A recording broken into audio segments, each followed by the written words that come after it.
You're not procrastinating. You're making a perfectly rational decision based on a brain that was never designed for the world you're living in now. Here's what nobody tells you. Every productivity system you've ever tried, the planners, the timers, the morning routines, they were engineered for a world with friction. A world where distraction took effort. Where starting something hard was the bottleneck. That world is gone.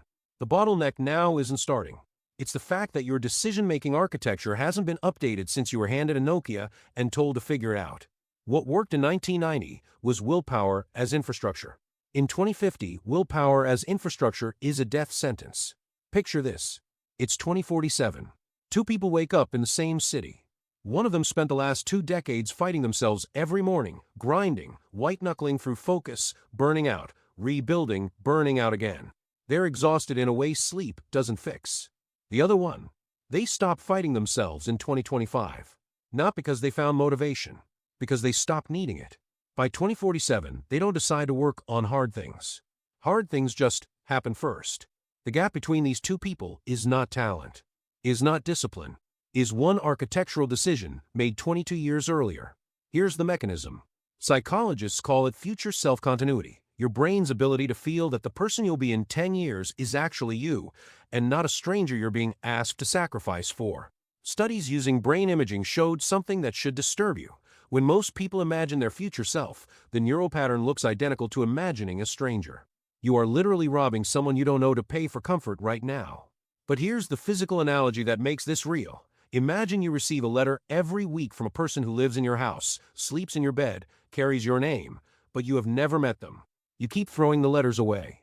That person is who you're building or destroying with every deferred decision. The people who win in 2050 aren't more disciplined. They just stop treating that person like a stranger. So here's the shift. Not a system. Not a habit. One move. Tonight, not tomorrow, tonight. Open a blank document or a notes app and write one sentence. Not a goal. Not a plan. A letter. First line only. By 2050, I will have either. And finish it with the one thing that, if you don't have it, you will not forgive yourself for missing. One sentence. That's it. Don't close the document. Leave it open. Your brain does not need more information. It needs a face to put on the stranger. The moment your future self stops being abstract, your present self stops feeling like the only one in the room making all the sacrifices. You started this video in a loop. The loop isn't laziness. It never was.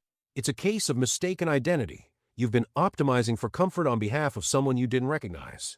You recognize them now. The letter is waiting. The question isn't whether you'll write it.